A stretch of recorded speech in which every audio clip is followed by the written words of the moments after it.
So my task is to try and draw together some themes from the last couple of days, and there's a lot going on, so it's hard, but I'm going to do my best. The first thing that strikes me is that for a range of boring logistical reasons that I won't go through, we actually haven't had one of these conferences since 2018.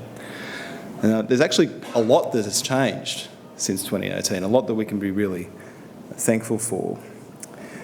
We live now in a country which is committed to net zero by 2050.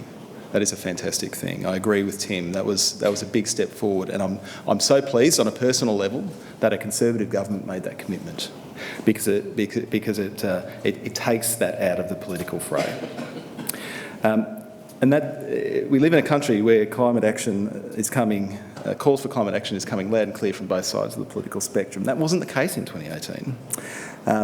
We're not wondering about where we're going. We're wondering about how fast we get there and having those conversations, and that wasn't the case in 2018. So there are things to be thankful for. But there's problems. We also live in a world in which the last 8 years were the 8 hottest on record. And that wasn't the case in 2018 either. So when I think about where we are now, when we come back together at this conference, we have reason for optimism, but we need to make up for lost time. As Mary said when she opened the conference yesterday morning, there are some critical deadlines coming.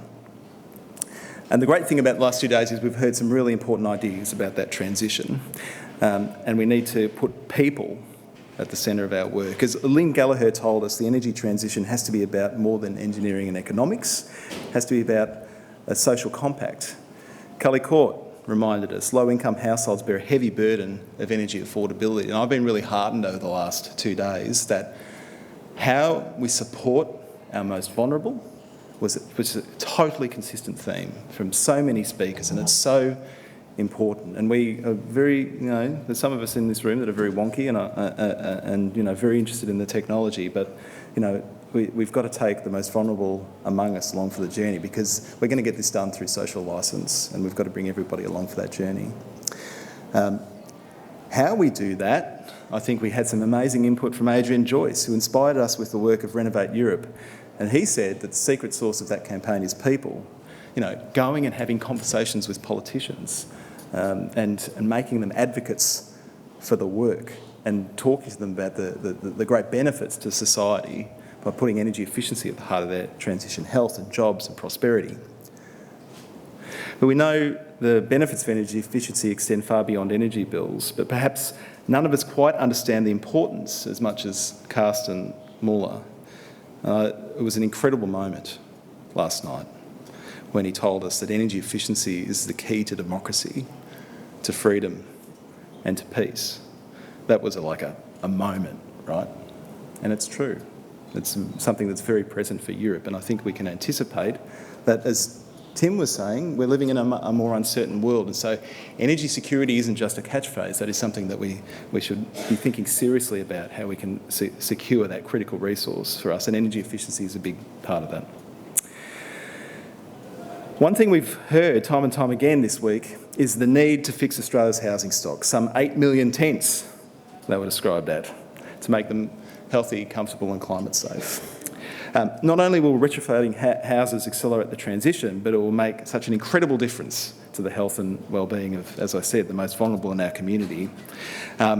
Gas, something of a theme, I think we can say. We heard a range of different perspectives.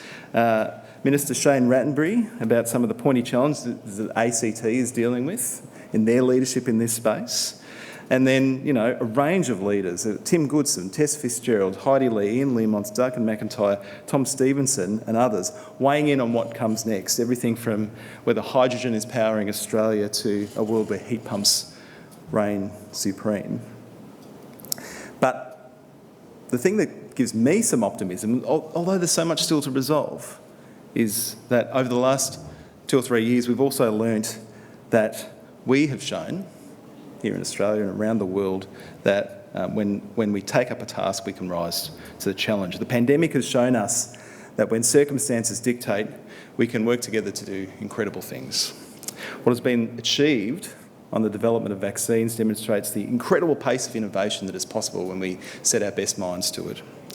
And importantly, in going to that cultural piece that has flowed through this conference, the changes that we made in the depths of the pandemic to keep each other safe so that we can rapidly change how we do things if we set our mind to it. We can do incredible things if we decide to. A key part of the capability piece, and another theme that I'm so thrilled was shot through the program, was skills. We need the people to do this work. We heard about the crunch point coming, where the only way to get the skills into our business will be the ones we build ourselves. The Energy Efficiency Council, as we heard this morning, is stepping up to the plate with the EEC Professional Certifications Framework. That will play a role. It is one initiative, but obviously, we all need to come together. Universities, the vet sector, governments, industry needs to come together because we've got a lot of gaps to fill. No one organisation can do it all, and I look forward to that growing partnership over time. We need to make sure that energy efficiency industry in Australia is full of passionate, talented people, and hopefully by 2030, equally full of passionate, talented women. The EC is proud to have made a commitment to the Equal by 30 campaign. I encourage you all to sign up to this important initiative, and I want to give a special shout out to our Head of Projects, Holly Taylor, for really spearheading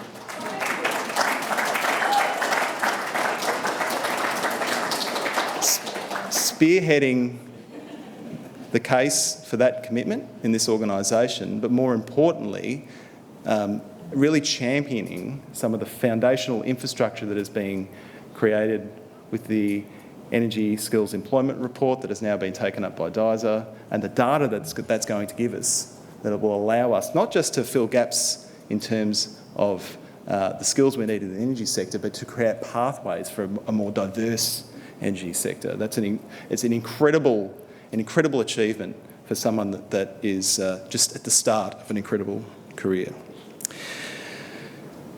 Now, a note on today's conference, because we want to hold ourselves accountable on this. We achieved a diversity piece around female speakers. We had 46% female speakers in the program.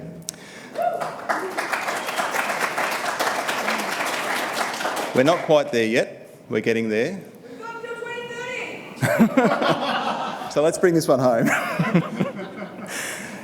It's true that there's a new government in Canberra, and it'll bring big changes to energy and climate. But as I said this morning, we can't just assume that everything's going to fall in our lap. We know that the government wants to get cracking on this agenda, but they're not necessarily going to immediately back in all the things that we know need to happen to put the demand side at the heart of the energy transition. There are some good things in place. Public service that's going net zero by 2030, changes to industry that will have to adapt with enthusiasm from many of those industrial players to changes in the safeguard mechanism, and of course they are investing in a 21st century energy grid. But there's so much more that we know coming out of these 2 days that they need to do. And our task, the EEC's task, will be to advocate for that. That has never been more important, but we can't do it alone. We need to make sure the reform agenda that is coming recognises the value of the demand side. So, here's the call to action. If you're in this room and you're not a member, what are you doing? Let me explain something to you. We put the membership dues into advocacy work. That is people in rooms talking to decision makers. And as we heard from Adrian today, it is about those personal connections. That's how we make this happen. And so I encourage you to join the Energy Efficiency Council. For those of you that are already members, thank you. You may have the opportunity to upgrade your membership. And my argument for that would be that a relatively small investment over the next couple of years could reap incredible dividends for our industry, for Australians and for our entire economy. So if you were ever going to invest in the policy team led by Rob, now would be the time. So There are members of my team in the foyer. You can have that conversation. We have the opportunity to make energy efficiency the first fuel for net zero. The time to step up is now. So thank you for coming. Thank you for your ongoing support. If you're off to the airport today, safe travels, and we look forward to seeing you at the next big event in the Energy Efficiency Council's burgeoning events calendar, which is the Energy Efficiency Expo in October here in Melbourne. So thank you.